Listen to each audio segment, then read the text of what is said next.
es quizás el pilar fundamental para crear un destino turístico y sostenerlo. Un destino turístico no se sostiene solo por las empresas, se sostiene por todo el tejido social que hay alrededor y que Costa Rica lo ha sabido explotar muy bien, porque una de nuestras mejores cartas de presentación es el servicio que se le da a los turistas, esa calidez, lo que los turistas llaman el pura vida. Y el pura vida no se lo da una palmera y el pura vida no se lo da una calle iluminada ni un hotel muy bonito, sino que es la gente. Y el hecho de que las comunidades se organicen para tenerlas bonitas, para poder recibir como buenos anfitriones a los turistas nacionales e internacionales, hace la combinación perfecta para que esa belleza natural que existe se combine con el pura vida de la gente. Y yo creo que ahí es donde radica la importancia de apoyar la organización comunal, los emprendimientos de las pequeñas comunidades. Y don Jorge, que nos está escuchando en este momento, don Jorge es un experto que se ha dedicado a tejer en todo el país pequeñas organizaciones y emprendimientos, y es una cámara que está afiliada a Canatur, que es muy importante porque nos representa esa diversidad de posibilidades en las comunidades de hacer negocio. Y también esa es otra parte importante, generar negocios y generar empleos en las comunidades. El turismo quizás es la actividad económica que esté más cerca de una persona o de una familia y de una comunidad de generar emprendimientos. No se requieren grandes despliegues, aunque los hay en el país, de inversiones, pero con el país tan lindo y tan rico que tenemos en experiencias rurales y comunitarias y además también en atractivos turísticos naturales, ha sido esa base comunitaria, considero yo, la que ha generado la posibilidad de emprender y sobre todo de mantener las comunidades bonitas y seguras, que ese es otro factor muy importante, la seguridad en las comunidades y en los destinos turísticos. Y mucho tiene que ver la organización comunal y las municipalidades y todo ese tejido social que se arma alrededor de los destinos turísticos. Entonces yo creo que hay una combinación innegable de que el desarrollo del modelo turístico de Costa Rica tiene mucho que ver en la capacidad organizativa de las comunidades. Okay. Le pregunté sobre qué absorbe de su experiencia en comunidades para el turismo. Ahora le pregunto qué absorbe de su experiencia en política para el turismo, porque doña Shirley, lo recuerdo, fue subsecretaria general de Liberación Nacional, fue asesora legislativa también y si me equivoco en algo me lo aclara sin problema, pero también fue jefa de despacho en la Asamblea Legislativa. Entonces, digamos que se conoce ese manejo. ¿Qué puede absorber de ese conocimiento político a la hora de impulsar políticas que tengan, política pública que tenga que ver con turismo, doña Shirley? Yo creo que la sensibilidad por entender las necesidades no es lo mismo, y yo sé que es una frase muy trillada de que es que los funcionarios públicos están detrás de un escritorio y no entienden lo que sucede en las comunidades y que por eso no logran interpretarlas y por eso no llegan a soluciones. Y es que eso además es absolutamente cierto. Si uno no ha tenido contacto, por ejemplo, con una asociación de desarrollo o con la elaboración de un proyecto de ley o con el fomentar un acuerdo municipal o el participar en la elaboración del Plan Nacional de Desarrollo, todas esas cosas hacen que uno ignore, tal vez no con mala intención, pero que sí sea ignorante, por decirlo de alguna forma, de la realidad de las comunidades y de la necesidad de buscar soluciones. Entonces, me parece que también ahí hay una combinación que he ido aprendiendo en el camino, porque ciertamente el que no ha pasado por ahí le cuesta más entender, puede que llegue a entenderlo, pero cuesta más, y esa curva de aprendizaje quizás hace que se retrasen las soluciones que lleguen a las comunidades. Y las políticas públicas son absolutamente necesarias. En el sector turístico lo estamos viendo en este momento, la ausencia de acciones contundentes por parte del gobierno central con políticas de rescate, de salvamento casi que para el sector, están haciendo que la recuperación sea mucho más lenta y más difícil para las empresas. Y eso tiene que ver mucho precisamente con no entender cómo funciona el turismo, no entender cómo funcionan las empresas turísticas y cuáles son las necesidades de cara al proceso de recuperación. Entonces creo que esa combinación lo que me ha permitido es intentar conducir y recomendar a nuestra organización, a nuestro presidente y a nuestra junta directiva, que está compuesto por representantes de todos los subsectores de la actividad turística, poder conducir acciones en búsqueda de soluciones que sean permanentes y que además atiendan la urgencia del sector. Yo creo que es parte de las posibilidades que he tenido gracias a esa experiencia. Yo no sabía que usted tenía tantos fans, si no lo habría traído más seguido. Pero Vic Valverde dice saludos cordiales desde Tarrazú. Wendy Arguedas dice gracias Randall por reconocer el liderazgo de doña Shirley. Con mucho gusto, pero no es un favor realmente de ahí. Digo, a Dios lo que es de Dios y al César lo que es del César. Andrea Anchía dice excelente invitada, doña Shirley es una gran profesional, Esteban Lagos también, Leila Mondragón dice ya trabaja muy duro por un sector muy golpeado por la pandemia. Floristería Antos dice gracias doña Shirley por también apoyar a todos los emprendedores. Rebe Espinosa nos saluda. Mariel Leandro, unos arreglos lindísimos en esa floristería para hacer el comercial de una vez. Aproveche porque no se los voy a cobrar. Carmen María Caballero, bueno, un montón de gente. Doña Carmen María dice que excelente tema. Doña Shirley, cuando yo empecé Matices, hace 8 años, hicimos un programa sobre turismo. Y una de las conclusiones a las que yo llegué escuchando a diferentes sectores, por allá del 2014, era que el turismo era la gallina de los huevos de oro, ¿verdad? Pero que la tenían sin cerca, sin alimentación, es decir, ahí en el patio. El día que se fuera, se iba. ¿Okay? Completamente ninguneada, es decir, que a veces los gobiernos en general, sin signos políticos, no valoraban la importancia del turismo, porque tiene varios elementos clave. Uno, que genera divisas, por supuesto, ¿verdad? Cuando usted incluye el tema de los servicios, todos los servicios turísticos es uno de los que más deja divisas, es más, creo que es el que más deja divisas en Costa Rica, pero además genera empleos desde de altísimo nivel hasta en toda la escala hacia abajo, pero además creo que es el sector que más derrama esa generación de empleo. Basta con ir a una comunidad, vamos a ver, que viva La Fortuna. Pero usted llega a La Fortuna y todo tiene que ver con turismo, todo. El negocio de la esquina, la lavandería, el que alquila bicicletas, todo tiene que ver con turismo. Y quisiera una valoración suya, prepandemia. Ahorita hablamos de lo bueno, prepandemia, pero una valoración prepandemia a que efectivamente muchas veces estuvieron como ninguneados en el escenario político, siendo ustedes, el sector turístico, la gallina de los huevos de oro de la economía costarricense, doña Shirley. Bueno, yo podría decir, no sé si ninguneados antes de la pandemia, porque mi incorporación al sector turístico se dio hace 3 años, pero digamos yo creo que sí sabe. Que quizás no se le estaba sacando el provecho y el potencial que de verdad se tiene, que ahora, producto de la pandemia, estamos obligados a explorar. Yo creo que Costa Rica fue evolucionando en su modelo de desarrollo turístico, que empezó desde hace 3 años su consolidación, de un ecoturismo a un turismo sostenible, ahora una diversidad de actividades basadas en la experiencia, pero han habido muchas potencialidades que tenemos en el país que no se han explorado, como el turismo médico, el turismo rural, que bueno, don Jorge ahí está permanentemente siempre insistiéndonos en eso, en el turismo de wellness, el turismo de investigación, siendo un país que tiene el 26% del territorio protegido y que tenemos el 5 o 6% de la biodiversidad del mundo. Traer turismo de investigación es un turismo especializado, un turismo de alto nivel, el de estudiantes. Me parece que hay una serie de segmentos que no se han aprovechado. Ahora el fílmico, que hay un proyecto de ley que todavía no ha salido de la Asamblea Legislativa, pero Costa Rica tiene todo para ser un destino de turismo fílmico, de nómadas digitales, que gracias a la propuesta de don Carlos Ricardo y que la Asamblea la aprobó, ya tenemos un marco regulatorio que nos podemos convertir en un hub a nivel internacional para atraer ese tipo de segmentos especializados.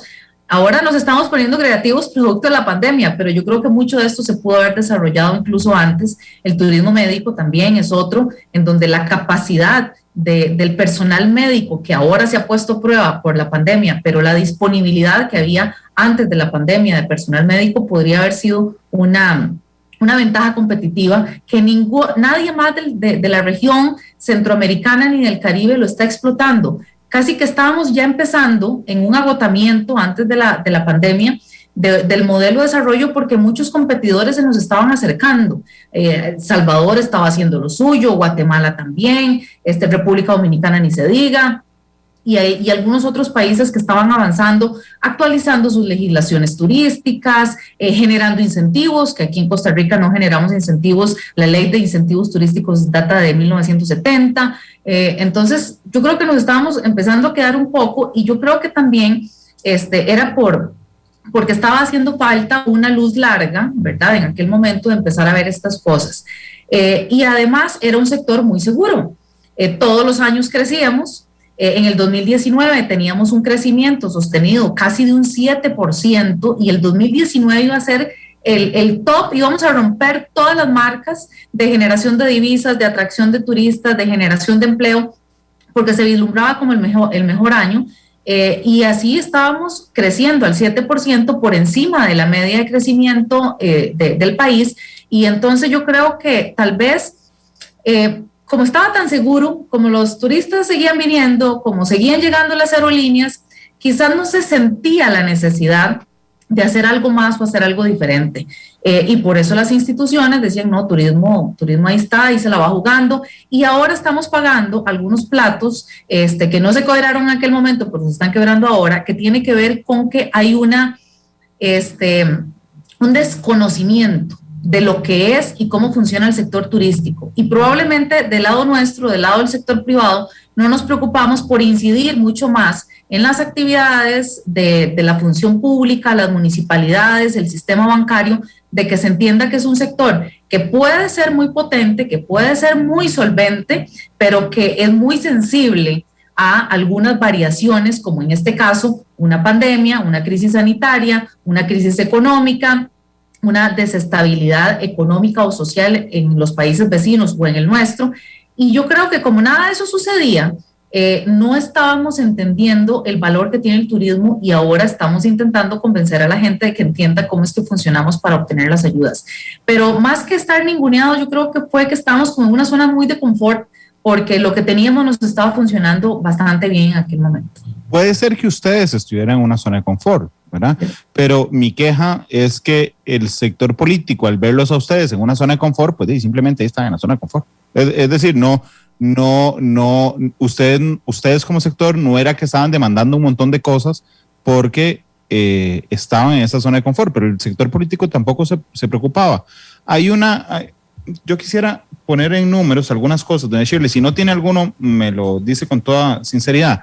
Prepandemia, ¿cuántos empleos generaba el sector turístico? Bueno, ya vamos a un cuestionario. Espero pasar la prueba. Este es el examen final. Bueno, es lo que estaba al inicio del programa. Antes de la pandemia, la cuenta satélite de turismo, que es, digamos, el instrumento que se tiene en el país para tener datos oficiales de la importancia de la actividad económica del turismo y sus agregados y sus componentes, nos decía que tal vez estaban generando unos 250,000 empleos directos. La cuenta satélite del 2016 hablaba de 211,000. Al 2018 ya podríamos estar llegando a los 250,000 de forma directa. La Organización Mundial del Turismo ha indicado como media internacional que por cada trabajo directo en el sector turístico se generan 3 indirectos. Entonces ahí le sumamos otros cerca de 600,000 empleos indirectos. Entonces es una actividad que podríamos estar considerando que antes de la pandemia podría estar llegando al 1,000,000 de empleos entre directos e indirectos. Sí, vea qué interesante ver el tamaño de esto, ¿verdad? Porque sí es cierto, 250,000 empleos directos suena mucho, 1,000,000 de empleos entre directos y directos es un montón, pero cuando uno piensa que el desempleo en Costa Rica es del 18%, y ahí estamos hablando de 430,000 personas, ese es el 18% de desempleo que tenemos, 430,000 personas significa que si usted logra reactivar a plenitud el sector turístico, ¿verdad? Usted por lo menos bajará la mitad del desempleo que hay en el país. Es que solo con empleos directos, ¿verdad? Sin contar los indirectos que genera.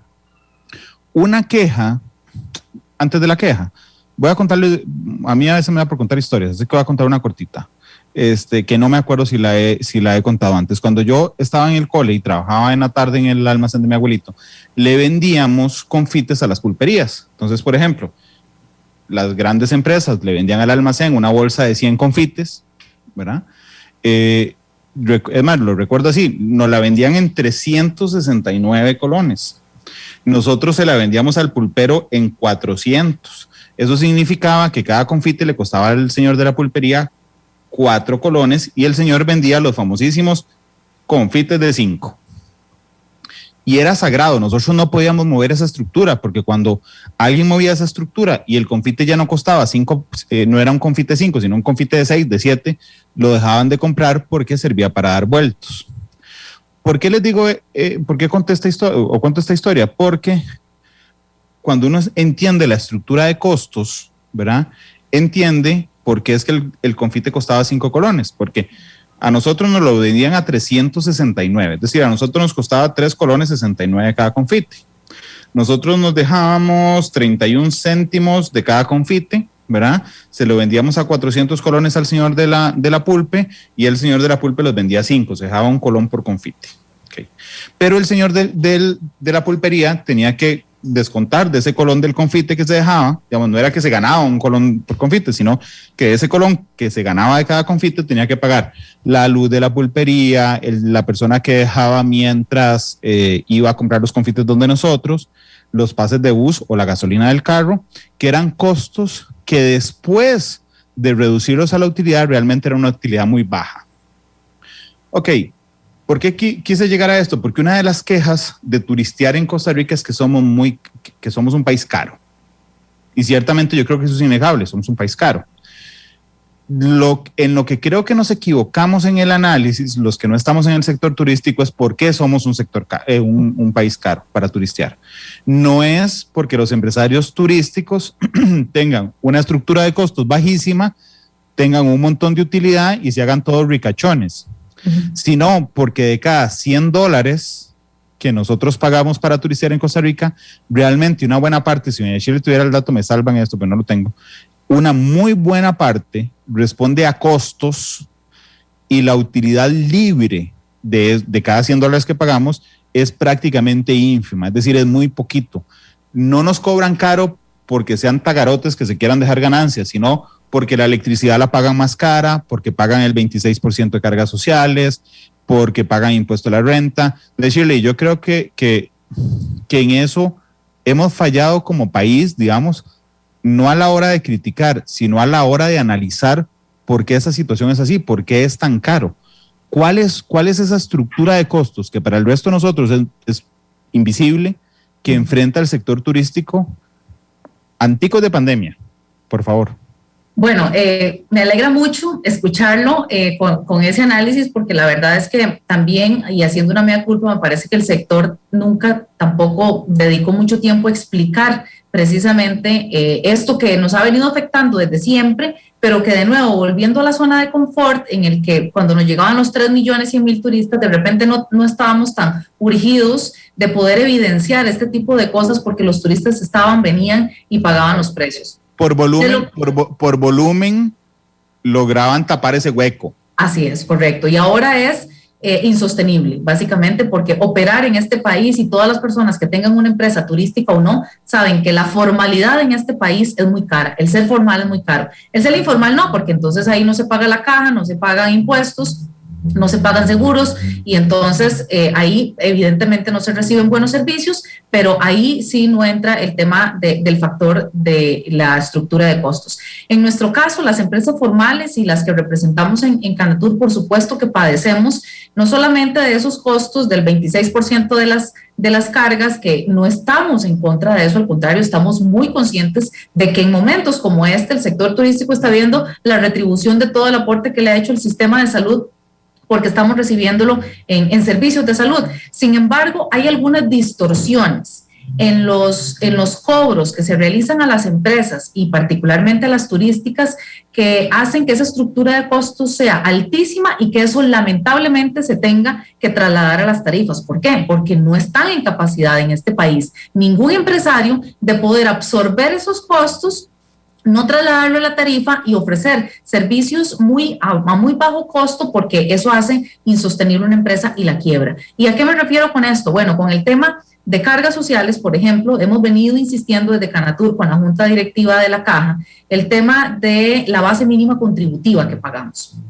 Nosotros no tenemos posibilidad en el sector turístico de poder contratar personas por horas, como lo son, por ejemplo, los servicios de nuestros guías turísticos. Los guías turísticos, no todas las empresas tienen en su staff guías de turismo permanentes, sino que los guías son trabajadores independientes que brindan servicios a diferentes patronos. Pero en el caso nuestro se tiene que incluir cada persona por cada servicio en la planilla de cada una de las empresas. Eso quiere decir que se está duplicando, triplicando o más el costo para diferentes empresas por el servicio de una misma persona. Eso ya el país lo resolvió, por ejemplo, con el régimen especial que tienen las servidoras domésticas, que pueden tener diferentes patronos y trabajar por horas, pero para el sector turístico no se ha autorizado. Entonces, aunque contratemos por horas un transportista o un guía de turismo, a la caja tenemos que pagarle como si estuviese contratado a tiempo completo.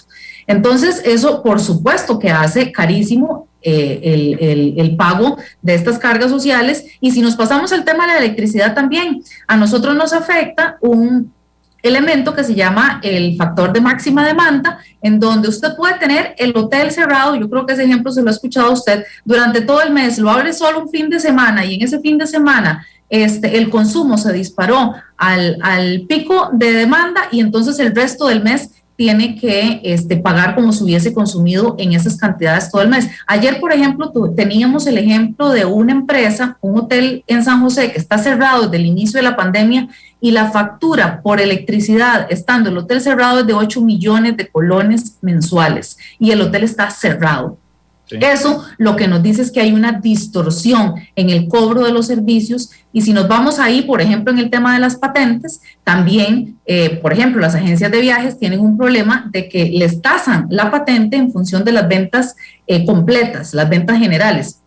Pero resulta que una agencia de viajes es un consolidador de servicios, cobra o gana solamente por la comisión, pero la patente la tiene que pagar por toda la cadena de servicios, que él nada más recibe el dinero del cliente y lo paga, no se lo deja como ganancia, pero aún así se lo contabilizan para hacerle el cálculo de la patente. Entonces, lo que creo es que ahora se abre no solo una necesidad, sino una posibilidad de empezar a hacer entender a las autoridades públicas en la Asamblea Legislativa, en las municipalidades y en el gobierno, de que es necesario entrarle al tema de la estructura de costos de las empresas. Y esto del factor de máxima demanda no nos afecta solo a nosotros, a los restaurantes, a cualquier tipo de actividad económica que sean altos consumidores de electricidad, pero no nos permiten, por ejemplo, el tema de generación distribuida. Imagínense lo que serían todos los hoteles de este país generando electricidad y devolviéndola al sistema, claro, aportando en ese esquema y bajándonos los costos de la electricidad, y esta empresa que está cerrada pagando 8 millones de colones mensuales de luz sin estarla utilizando. Igual también nos vamos al consumo de agua, se paga por el agua que no se consume, y de ahí para adelante los impuestos. Recientemente se nos acaba de incorporar el costo del IVA en servicios turísticos, los que no estaban grabados, y en media pandemia, mientras países como Colombia, que tiene un IVA del 19%, para servicios turísticos los baja a un 4% para incentivar el consumo de servicios turísticos, y además decreta 3 días sin IVA para que la gente vaya y consuma no solo servicios turísticos, sino que consuma lo que quiera consumir en el país. Mientras hay países haciendo eso, en Costa Rica le pusimos el IVA a los servicios turísticos porque el gobierno no quiso convocar un proyecto de ley que estaba planteado para extender la extensión de este impuesto. Entonces, hay una serie de decisiones políticas, de distorsiones estructurales que hacen que lamentablemente yo tenga que decirle que sí, hay un alto componente y una alta culpa de que los servicios turísticos sean caros, producto de la estructura de costos que tenemos los empresarios. Pero déjeme entender muy bien esa cosa de la estructura de costos y, por ejemplo, las agencias de viaje, porque eso que me dijo me paró el poco pelo que no me queda, doña Shirley. Ok, significa que si yo en lugar de agencia de viajes fuera un mensajero, ok, y entonces yo necesito decirle al mensajero que me vaya a depositar 10 millones de pesos en efectivo al banco. Okay. Entonces le doy los 10 millones de pesos en un maletín, bueno, menos para que no haya que declararlo, 5 millones de pesos.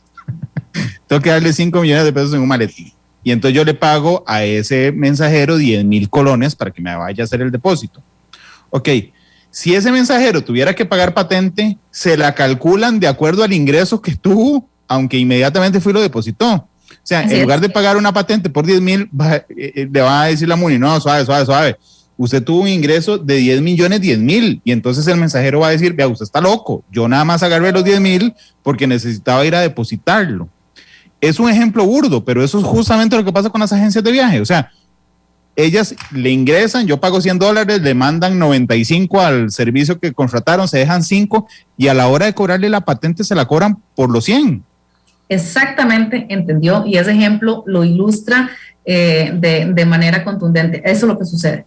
Así es como se calculan cobros de impuestos y de tasas en este país, porque de nuevo no se conoce, no se entiende cómo funcionan las actividades turísticas. Otra indolencia que hay es en el tema de las temporadas, que es un problema que tenemos con los bancos. Hay temporadas altas en donde hay mucho ingreso y las empresas pueden hacerle frente a sus créditos, por ejemplo, pero hay meses en donde están prácticamente cero ingresos y no pueden pagar las cuotas. Pero no quiere decir que la empresa esté quebrada ni que sean malos clientes, sino que esa es la actividad normal, ese es el comportamiento normal de la actividad. Entonces, en el caso de las agencias de viajes existe efectivamente esa distorsión que hace que hayan tenido que pagar durante muchísimo tiempo patentes sobrevaloradas por ingresos que realmente no son los que se generan como los ingresos de ganancias de ellos. O sea, ahí hay una distorsión muy, muy importante. Claro, es como que a usted o a mí o a cualquier empresa o persona le cobren renta sobre los ingresos sin propiciar el gasto que genera. Más o menos, exactamente.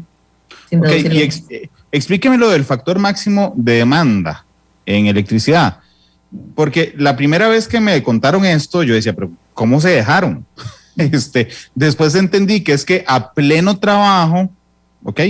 Cuando están abiertos siempre, les sale un poquito mejor.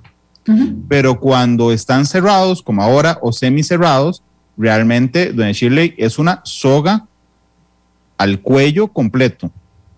Así es, correcto. Cuando se está a la máxima capacidad, incluso se sobrepasan límites de consumo. Esa estructura evidentemente lo que hacía era establecer como un mínimo, que ahora se convirtió en un máximo que en realidad no estamos llegando y que se está convirtiendo en una distorsión. Pero el problema que existe en este momento es que no sea dinámico. Lo que debería tener el sistema es que sea dinámico y que se vaya cobrando conforme se vaya consumiendo. Igual en el tema de las cargas sociales, que se vaya pagando a hora trabajada, no que se establezcan máximos y mínimos, porque la verdad es que al menos en la actividad turística eso es absolutamente variable. En esto yo evidentemente no soy experta ni quiero convertirme en cuestión de minutos en explicar esto, pero lo que yo le puedo decir es que sí hay una distorsión y que en este momento ese modelo de cálculo de esas tarifas está haciendo que se cometan muchísimas injusticias, de nuevo, porque termina siendo ya ni siquiera más caro tener cerrado que tener abierto. Es que ya ni siquiera teniendo abierto con una actividad mínima le permite a uno poder generar ingresos siquiera para salir con los costos, porque además todo se cree que es como prepandemia, como que la plata existe y sigue existiendo para seguir pagando esas distorsiones. Y por eso es que es tan importante entrarle a temas de políticas públicas, de que se entiendan en las instituciones las necesidades particulares del sector para poder corregirlo, y que eso nos lleve al tema que nos trajo a conversar de esto, que verdaderamente puedan impactar en las tarifas y que las empresas tengan la posibilidad de poder reducirlas y que eso se traduzca en un beneficio para las personas. Claro, ok. Yo no buscaba una explicación técnica de la tarifa de alta demanda, lo que buscaba más bien era justamente entender la distorsión. Pero yo creo que el resto de mortales que no conocemos tanto turismo podríamos entenderlo así. Yo, Randall, pago 28,000 más o menos al mes por electricidad en casa. Pero digamos que mi ingreso no sea estable. Es decir, que yo no trabaje en central de radio, sino que a veces es un ingreso alto, a veces es uno bajo. Entonces yo voy a la Compañía Nacional de Fuerza y Luz y les digo, vean, tengo un problema, es que hay un mes en que los 28 los pago tranquilamente y hay otros meses donde me cuesta mucho llegar a los 28. Entonces lo que hago es que la compañía me dice, bueno, hagamos una cosa, Randall, vamos a ver. Como usted tiene 6 meses al año en que gana bien y 6 meses al año en que gana mal, sumemos todo y lo dividimos y usted nos paga, digamos, un mínimo de electricidad todo el año que nos cubra los costos.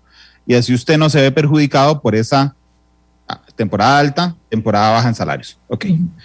Pero llegué yo y resulta que se me inundó la casa, porque se me estalló un tubo, y entonces no puedo usarla 4 meses.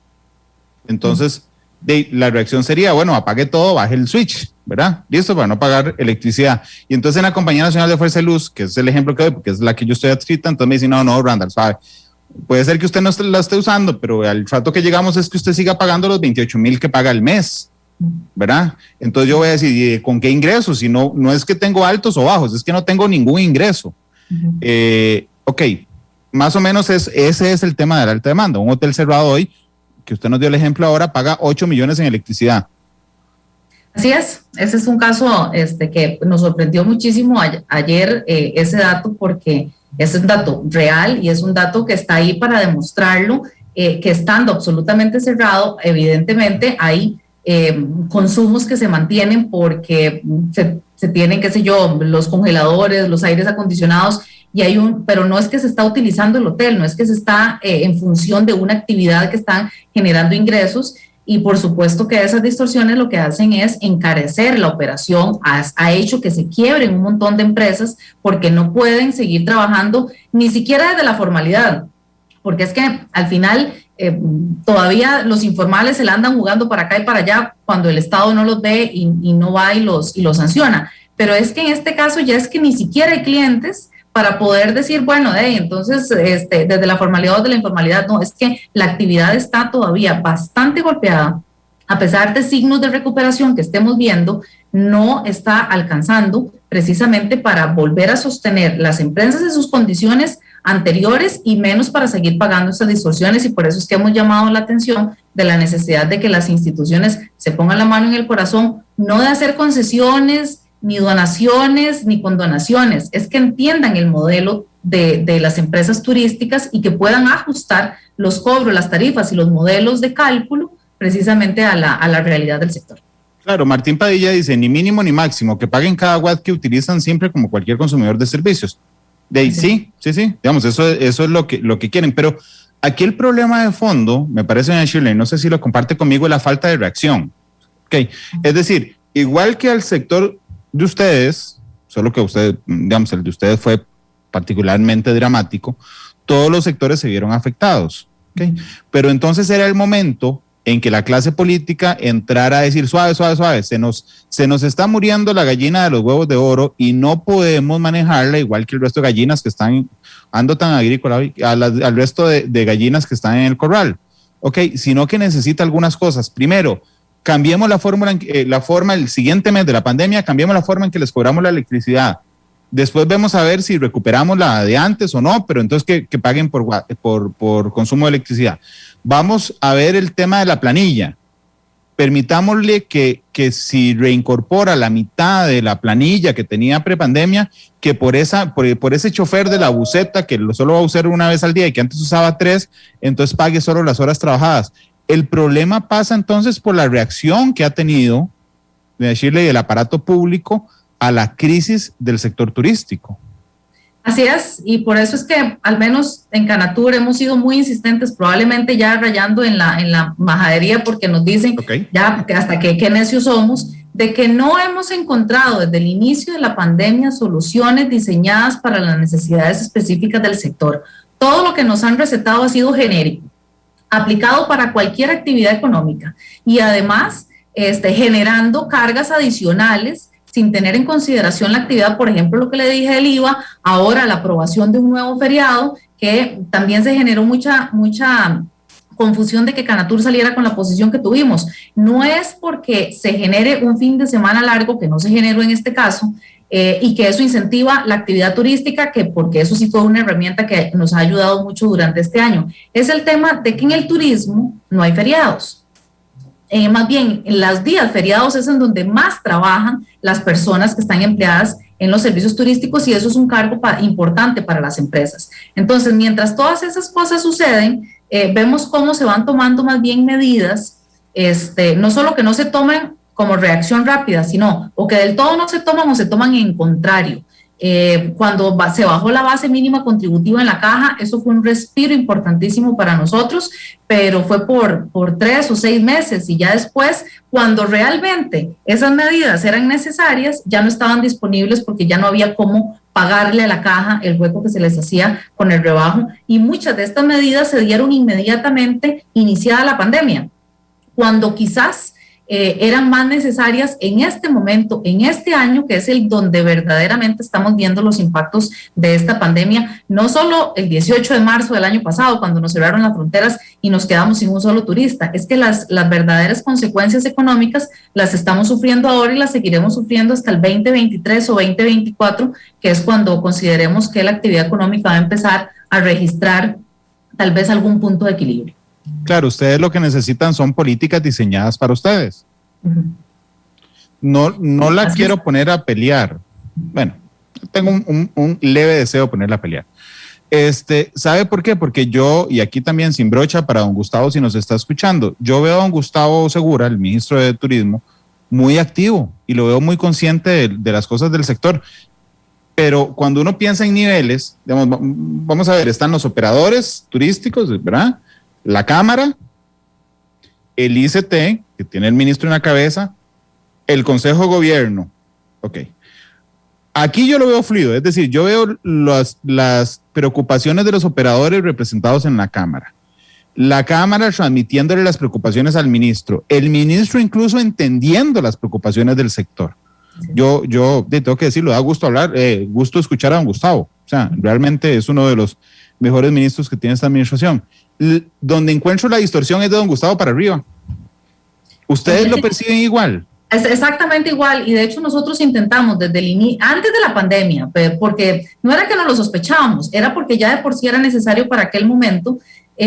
Nosotros promovimos como Cámara desde hace bastante tiempo la creación de un Consejo de Competitividad Turística. ¿Y eso qué significa? Es como un pequeño consejo de gobierno dedicado exclusivamente una vez al mes a tratar temas de turismo, dirigido por el presidente de la República y por el ministro de Turismo, y mes a mes, dependiendo de la agenda que se planteara, se iban a ir llamando los jerarcas que se requirieran para ir resolviendo los problemas. Eso era el Consejo de Competitividad Turística, y fue un compromiso que el presidente de la República asumió con el sector turístico cuando era candidato.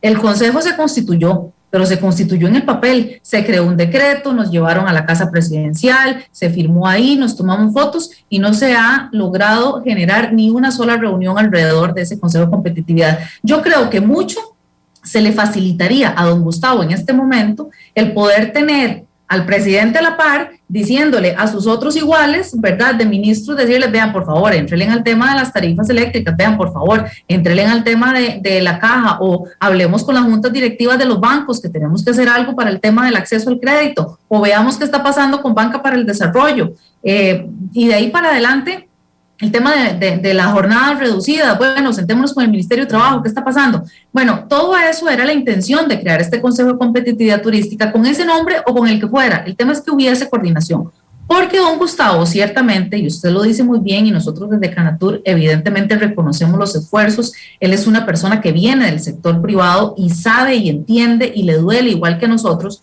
pero por él no pasan las soluciones, al menos no todas. Y creemos que también ha hecho pues falta ese acompañamiento de la presidencia de la República como tal, porque ahí ciertamente alguna llamada, hace tiempo ya ni siquiera llamadas, pero yo creo que con una voluntad política más sincera, más sostenida, ese consejo, o como se le quiera llamar, o el mecanismo que hubiesen querido tener, ya muchas de las soluciones específicas que se requieren se hubiesen llegado a consolidar, pero no se ha hecho. Entonces, eso se lo pongo como un ejemplo de que efectivamente desde el sector privado hemos buscado abrir esas puertas para tener mecanismos de trabajo, y no es de conversación, es de trabajo permanente para buscar las soluciones, y no se ha podido, y lo que hemos logrado resolver, que se ha hecho de muy buena forma, la apertura de fronteras, la negociación con las líneas aéreas para volver a tener conectividad en el país, la generación de los protocolos que nos habilitaron para poder volver a trabajar en el sector turístico. Todo eso son acciones que han sido dirigidas por el ICT, la promoción turística que estamos haciendo permanentemente, estar en la mente de los turistas. Esas son cosas que extraordinariamente está haciendo muy bien el ICT y sabemos que va a tener rédito en el futuro, pero de lo que significa resolver los problemas que tengan que ver con Hacienda, que tengan que ver con el Ministerio de Trabajo, que tengan que ver con el CTP, que ahora, hoy, justamente antes de entrar a esta entrevista, estábamos viendo los problemas con el Consejo de Transporte Público y el canon que se le cobra a los transportistas de turismo, que esa es otra distorsión. En vez de rebajarlo o mantenerlo en los costos del año pasado, le metieron un incremento de casi el 22% para el canon el próximo año, cuando los transportistas de turismo siguen estando sin trabajo. Entonces, ciertamente hay un gran desconocimiento, una gran descoordinación y un instrumento como ese, como el del Consejo de Competitividad o la instrucción del presidente para atender estos temas, deberían de haberse resuelto hace tiempo. Ok, no, pero usted decía, las soluciones no pasan por el ministro. Es que las que pasan, doña Shirley, y creo que aquí habrá que reconocerlo, las que pasan por el ICT sí están trabajando bien. Sí. Las que no pasan por el ICT son las que no, bajo ninguna circunstancia. Pero antes de entrar a esas, cuénteme del financiamiento, porque aquí pasó una situación interesante para los particulares. La gente que le rebajaron la jornada de trabajo, que se quedó sin trabajo en los primeros 3 meses de pandemia, de los cuales ya llevamos como 20 meses, entonces los bancos nos dijeron, no, tranquilo, no te preocupes, no pagué la hipoteca esos 3 meses, después vemos a ver qué pasa. Bueno, ese que pasa en muchos casos se convirtió en una trampa un poco compleja, porque al 4.º mes, cuando usted seguía con el salario reducido o sin salario, la cuota que pagaba antes se le incrementó por los intereses que no pagó esos 3 meses, o le alargaron el pago al final. Es decir, realmente, los bancos no pierden nada nunca. Es uno el que pierde. Pero después la pregunta era, bueno, ¿y qué hago al 4.º mes, al 5.º mes, al 6.º mes, al 7.º, al 12.º, al 15.º y al 20.º por el que vamos? ¿Cómo ha trabajado el tema del financiamiento en el sector turístico? Porque ciertamente los bancos no habían logrado entender, usted lo dijo ahora, que hay meses muy buenos para ustedes y hay meses muy malos para ustedes, doña Shirley. Sí, ahí ha habido diferentes momentos en ese proceso. Nosotros estuvimos buscando a través de la incidencia de nuestro ministro de Turismo, el presidente y las juntas directivas de los bancos, la Asociación Bancaria Costarricense, entrarle a la SUGEF y a la CONACYF y a todos los reguladores, precisamente para crear una estructura que permitiera brindar y poner a disposición los recursos del sistema bancario en condiciones específicas para el sector turístico. No ha habido forma, han habido medidas generales que reducen una cosa por aquí, que reducen otra cosa por allá, muy temporal, ninguna permanente y ninguna para el turismo. Hemos quedado a la iniciativa de cada institución bancaria, que yo debo decir que hay algunos que se han puesto más las pilas que otros y otros que ni siquiera han reaccionado porque probablemente no les interesa prestarle al sector turístico, porque además desde ya nos ven como una actividad de alto riesgo y eso también es un error pensarlo, al menos en este momento, y entonces no se han generado medidas que de verdad uno desde el sector poder decir, bueno, sí, esta es la solución y esto es lo que nos va a permitir brincarnos todo este periodo hasta el 2024 con una estabilidad, tasas de interés, plazos, extendiendo plazos, bajando tasas de interés, teniendo periodos de moratorias. No ha habido más que en la negociación de uno a uno, porque así hemos tenido que ir haciendo desde la Cámara, promoviendo que, bueno, usted es cliente de este banco, bueno, vaya y se sienta y buscamos abrir la puerta con el agente tal, y si no es el otro banco, y veamos a ver si pueden cruzar las carteras. ¿Es en serio? ¿Uno a uno? Así hemos tenido que hacerlo. Así es. A mí me ha... Se han salido algunas acciones, ¿verdad? Pero de nuevo, son muy, muy temporales, porque el gran tema es que el sector turístico, y por ahí lo decía el ministro y lo ha dicho nuestro presidente don Rubén Acón también, el problema del sector turístico es un problema en este momento de liquidez y no de solvencia. Este es un sector muy solvente que cuando tenemos todas las condiciones para producir ya nos han visto produciendo. y ya nos han visto generando empleo y generando divisas, pero en este momento estamos pasando porque no tenemos materia prima, por decirlo de alguna forma. No están viniendo los turistas, pero los turistas van a volver porque Costa Rica tiene todas las condiciones y más para convertirse en el destino turístico que era y hasta uno mejor, pero necesitamos el empujón para poder llegar a ese momento y que no se nos mueran las empresas.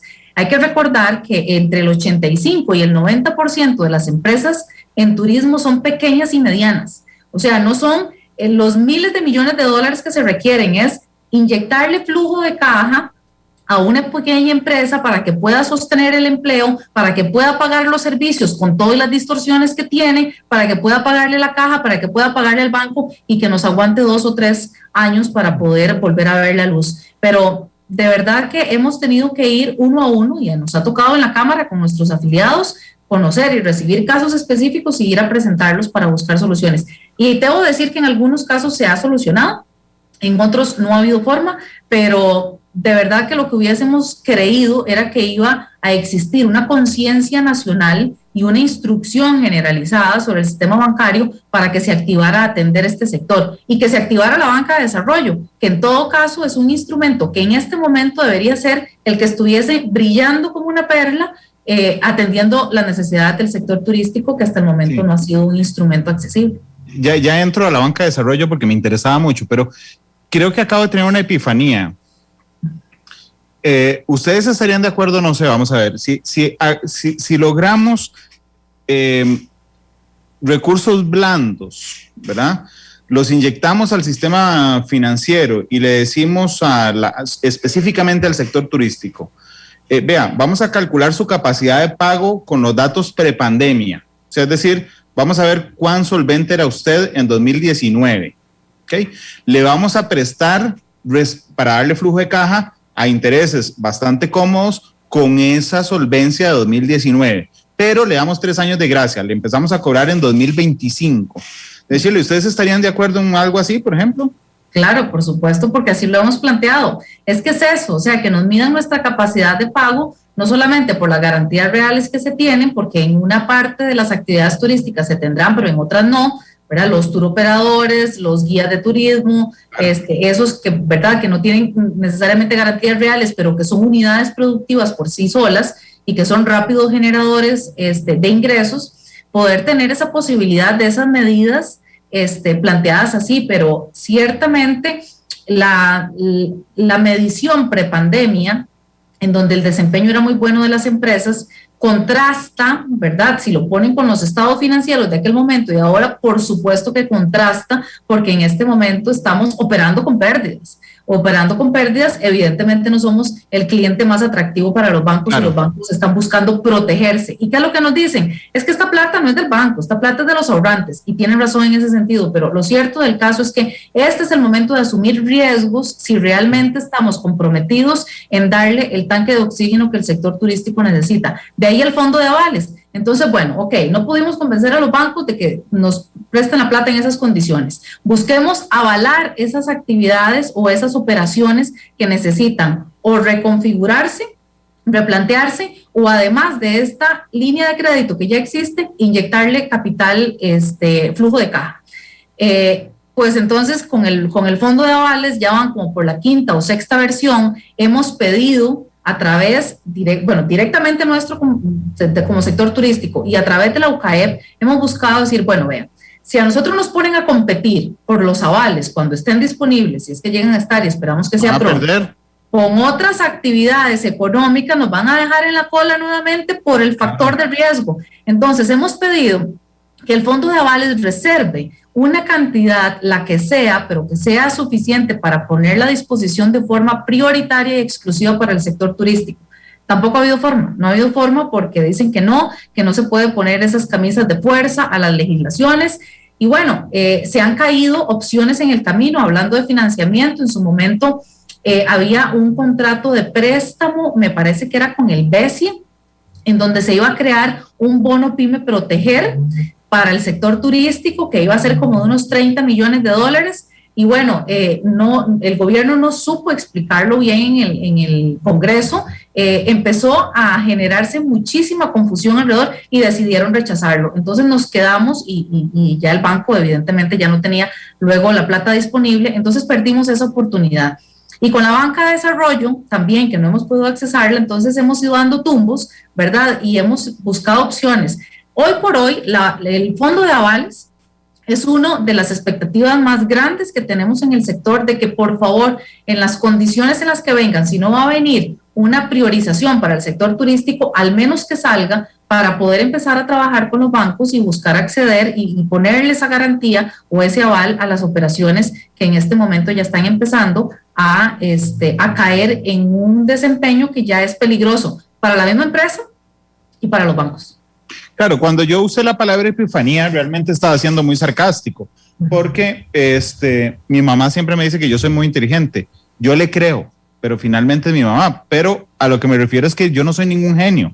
Cuando dije la epifanía es porque pareciera increíble que a 20 meses no se haya podido desarrollar una salida digna para el sector turístico, porque claramente, digamos, yo había logrado identificar, doña Shirley, que cuando uno le dijera a los bancos que le diera beneficios, la respuesta más obvia es: esa es plata de nuestros ahorrantes. Por eso es que en mi ejemplo hablé de que consiguiéramos créditos blandos, para inyectarlos al sistema financiero o a través del fondo de avales. Pero hábleme un poco de la banca de desarrollo, porque yo, por más que leo, hace poco estaba leyendo el informe Labores del Sistema Banca para el Desarrollo, son la panacea de la economía nacional según ese informe, pero resulta que cuando yo hablo con las personas que requieren esos apoyos, pues resulta que no les llega y no entiendo cuál es el cuello de botella, porque incluso hasta donde entiendo el sector turístico ni siquiera está representado en la mesa de Banca para el Desarrollo, en el Consejo Director de Banca para el Desarrollo.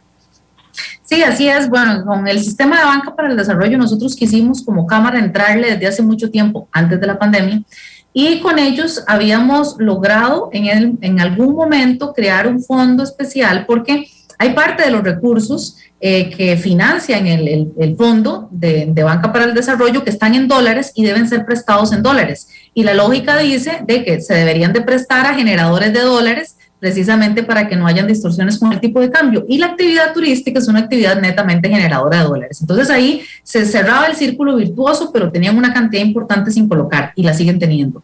Se creó un fondo como plan piloto para acceder a esos recursos, pero se creó, digamos, como un instrumento como muy tímido, porque a la hora de ponerlo a disposición, hay que recordar que la banca de desarrollo no es un banco que está ahí en San José, que uno tiene una puerta y uno entra y va y pide recursos, sino que es un sistema que está operado por el resto de las instituciones financieras. Entonces, cuando se llega a solicitar recursos de banca, evidentemente lo que nos hemos topado, y sobre todo, además con el desconocimiento de la actividad turística, es que al ver el nivel de riesgo, se prefieren colocar los fondos del banco que los de la banca de desarrollo que tienen condiciones especiales, evidentemente porque para los bancos pues será más atractivo. Y entonces no logramos de verdad aterrizar, fueron pocas empresas las que lograron cumplir con todos los requisitos porque no se crean condiciones de acceso especiales para las pymes y mipymes, en este caso del sector turístico, sino que se piden los mismos requisitos. Entonces, de volver a ir a competir en un banco en donde ya, por ejemplo, con las líneas comerciales nos dijeron que no, con la banca de desarrollo tampoco, porque son los mismos requisitos de ingreso. Entonces, ¿qué vimos en ese momento? Bueno, hay que entrar por sensibilizar a la banca de desarrollo de cuáles son las necesidades del sector turístico y en dónde están las trabas. Y a partir de ahí hemos venido 2 años en conversaciones bastante agradables, fluidas, amenas, pero no hemos logrado consolidar de que 2 años. Una priorización, sí, claro, porque el de la pandemia y antes que ya estábamos buscando acceder a esos fondos, porque además... Bueno, lo que me refiero es que llevan 2 años conversando y no han llegado a nada concreto. Por eso es que nosotros tomamos la decisión en la Cámara y a partir de la iniciativa de nuestro presidente se ha planteado un proyecto de ley que está en la Asamblea Legislativa para modificar la conformación del Consejo Rector, porque además hemos entendido también que hay algún grado de desconocimiento y que se requiere mucha más información y que el conocimiento y la experiencia creada en todos los cuellos de botella, que por muchos tenemos ejemplos en nuestro sector, poder trasladar ese conocimiento y esa experiencia al Consejo Rector para poder de forma técnica traducir eso en instrumentos de verdadero acceso para las empresas pequeñas y medianas. Entonces planteamos esto. Tiene muy buen ambiente político, aunque algunas resistencias probablemente de gente o que no lo entienda o que no quiere que se modifique el modelo que está en este momento funcionando para algunos, pero no para todos. Y lo que hemos buscado es incorporar la figura del ministro de Turismo en este Consejo Rector y un representante del sector privado, en este caso de la Cámara Nacional de Turismo, pero no es para llegar a pelear ni competir, es para poder llevar de una forma directa esta información y poder traducir esos cuellos de botella en soluciones. Pero bueno, estamos en espera de que se apruebe el proyecto de ley. Claro, pero entonces veamos lo positivo de la entrevista de hoy, que ha sido particularmente concreta. Es qué necesitan y de quién dependen. En el caso de aseguramiento por horas, ¿ok? Eso lo están pidiendo urgentemente. ¿A quién corresponde? A la caja. A la caja. Okay. Pero eso es una de las cosas que necesitan ya, mañana en la mañana. Así es. Ok, aseguramiento por horas. Ok, vamos a el tema del factor máximo de demanda eléctrico. ¿Eso de quién depende, doña Shirley? De los operadores, del ICE, etcétera. Correcto. Ok, eso depende de ellos. Esa es otra cosa que necesitan mañana en la mañana. Así es. Ok, tercero, dice, bueno, el fondo de avales con una reserva propia para el sector turístico. ¿De quién depende eso?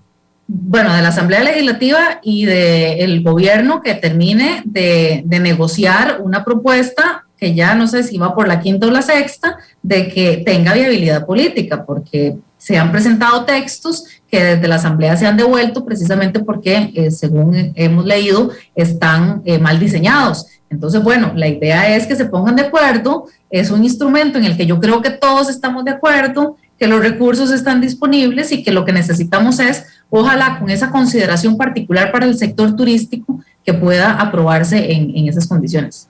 Ok, si usted tuviera una varita mágica y lograra 3 cosas en los próximos 30 días, doña Shirley, que no dependen de usted, que se puedan asegurar por horas, que se cambie el modelo de cobro de tarifa eléctrica a los operadores turísticos y que se apruebe el fondo de avales con una especificidad sobre el sector turístico, esas 3 cosas lograrían solucionar bastante, no digo toda, pero bastante la crisis actual, doña Shirley. Lograría solucionar bastante, o más bien, lograría mejorar bastante las condiciones de las empresas para enfrentar lo que resta de la crisis económica hasta que podamos llegar a una estabilidad. Porque solucionar las cosas te falta el otro elemento, que es que necesitamos los turistas para trabajar. Nosotros dependemos de un 80% de turistas internacionales. En este momento todavía tenemos un 40% de las líneas aéreas que no están volando a Costa Rica, que antes volaban.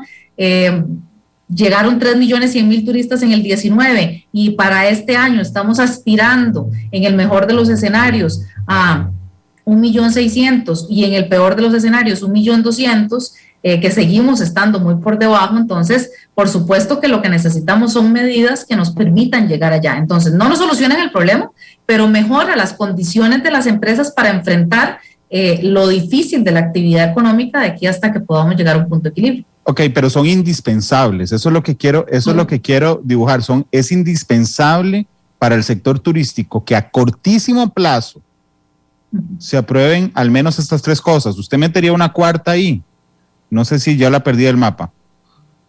Bueno, vamos a ver, hay otras que son más rápidas, inmediatas, el tema de acelerar la vacunación, porque eso no solo nos protege a nosotros, sino que nos da una muy buena imagen internacional. El tema de otros que son, ¿verdad?, más pequeños pero igualmente importantes, que lo hablamos rápidamente, lo de los canon que pagan el transporte turístico, bueno, el acceso al sistema de banca para el desarrollo, el tema de la vacunación, el tema de promoción. También necesitamos mucha promoción internacional y sabemos que los recursos del ICT están sumamente bajos porque los recursos con los que se financia el ICT son producto de la actividad del sector, vienen, digamos, de los ingresos y las salidas de turistas y a menos turistas, menos ingresos para el ICT y menos recursos disponibles para la promoción, pero necesitamos muchísima promoción y también una sensación o una instrucción que yo no sé si tiene que venir, o no sé, no, sí sé, tiene que venir del presidente de la República, de generar una instrucción en todo el aparato estatal de tener una consideración particular por las actividades turísticas, porque además otro tema del que no hablamos es, además que lo estamos padeciendo, es de una persecución de funcionarios públicos, en este caso del MINAE y del SINAC, contra actividades turísticas, ejerciendo acciones de cierre de empresas, de decomisos de animales, de implementación de una serie de medidas que nunca se habían visto, y hemos estado viendo, ¿verdad?, que hay una, no sé, como si más bien hubiese una instrucción en contrario, váyanse a la casa, ¿verdad?, a ver a cuál empresa logran cerrar. Entonces yo creo que es eso, es que una voluntad política clara y manifiesta facilitaría de que en todos estos otros niveles puedan tomarse decisiones sensibles a las necesidades del sector turístico y también en el sector municipal. Sí. Aunque no depende del gobierno central, sí es importante porque las municipalidades son actores súper relevantes en las actividades turísticas, porque es el primer contacto que tiene el empresario, el trabajador, con el cumplimiento de medidas desde las sanitarias, desde el pago de patentes, de canons, ¿verdad? Son los que brindan seguridad turística y seguridad municipal también. Entonces, también ahí lo que ocupamos es mucha sensibilidad de parte de estos actores. Sí, sí, por supuesto. A mí lo que me sorprende es que, con excepción de la modificación al reglamento de la Ley de Vida Silvestre, que es esto último que usted habló en el caso del MINAE, que realmente es una tarea complicadísima por los intereses que se mueven, fuera de eso, ninguna de las otras cosas, doña Shirley, discúlpenme, me parece tan difícil. O sea, no es que necesitamos una reforma constitucional, no necesitamos inventar o modificar la teoría de la relatividad de Albert Einstein. Es decir, son soluciones realmente que podrían estar a la mano con un poco de actitud y ganas del sector político. Pero bueno, son las 3:11, permítame ir a una pausa. Usted no se preocupe, porque esto se va a arreglar, porque ya viene la temporada alta. Y ahí se les va a arreglar todos los problemas. También estoy siendo sarcástico. Ahorita hablamos de cómo van a enfrentar esta temporada alta, que será la primera temporada alta post pandemia que afronten, porque el año pasado no hubo temporada, ni alta ni baja. Esta será la primera. Así es que vamos a la pausa. Recuerde que tiene que escoger canción al cierre del programa para que la vaya pensando. Son las 3:12. Muchas gracias por estar con nosotros. Mañana tenemos matices a las 12:30. Y hablaremos mañana de marihuana medicinal, así que los invito a estar con nosotros también mañana. 3:12, vamos a la pausa y ya volvemos con más de Matices. La actualidad, sus tonos, sus contrastes. Esto es Matices. Monumental. Tiene muchos tonos. Monumental.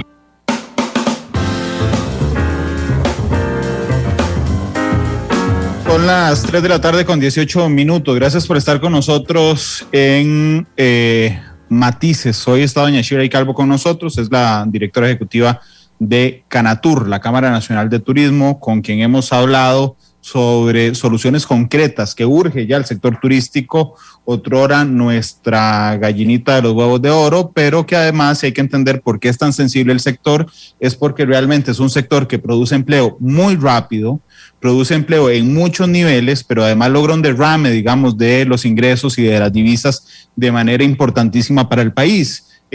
Normalmente cuando usted tiene una crisis en cualquier país, y además tiene, digamos, el motor del turismo que tenemos nosotros, lo más lógico es activar ese motor turístico porque es el que más rápido le devuelve a uno esa inversión. Pareciera ser que eso último, doña Shirley, que acabo de decir, es lo que no se entiende con tantísima facilidad por parte de los órganos políticos públicos, doña Shirley.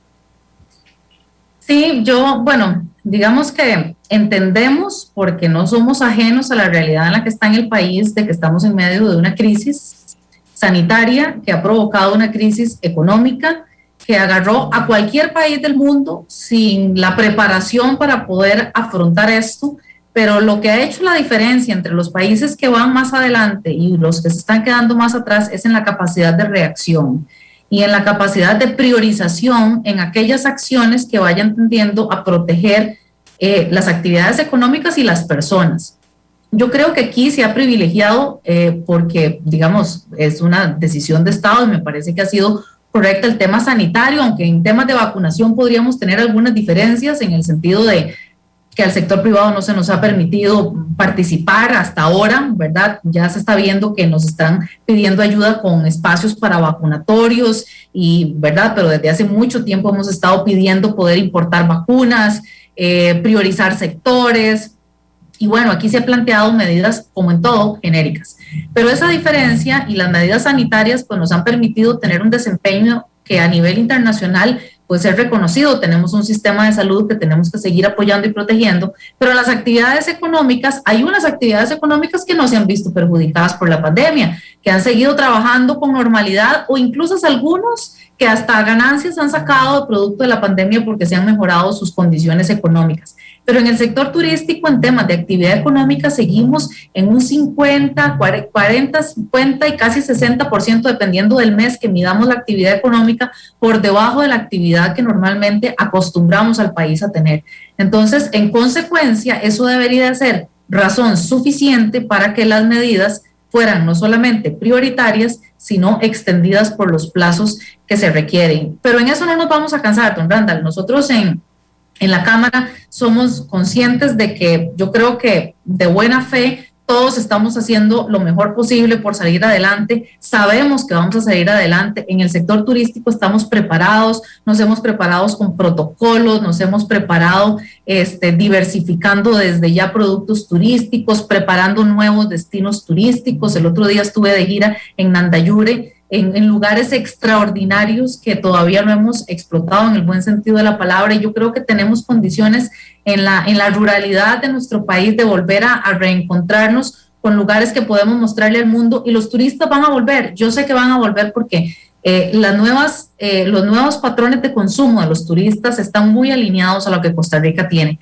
pero para llegar ahí ocupamos tener empresas sólidas y fuertes, con gente preparada para poder atender a los turistas, y no podemos darnos el lujo de dejar que nuestras empresas se mueran, de que se nos incrementen los desempleos. Los números de desempleo en nuestro sector son muy altos, los que están formalmente todavía empleados, pero con reducciones de jornadas y con suspensiones de contrato, andan en el orden de 60,000 personas, de las 250,000 que antes de la pandemia las contabilizábamos como empleos directos. Entonces, de verdad que hay que hacer un esfuerzo y seguimos insistiendo, no nos vamos a cansar. Como Cámara no vamos a bajar los brazos de que necesitamos acciones y vamos a seguir tocando las puertas que tengan que ser necesarias. Ahora se nos viene un cambio de gobierno el próximo año y bueno, eso va a ser un nuevo reto para el sector y para la actividad, porque no es que nada se detiene, todo sigue, y lo que esperamos es que ese tipo de cambios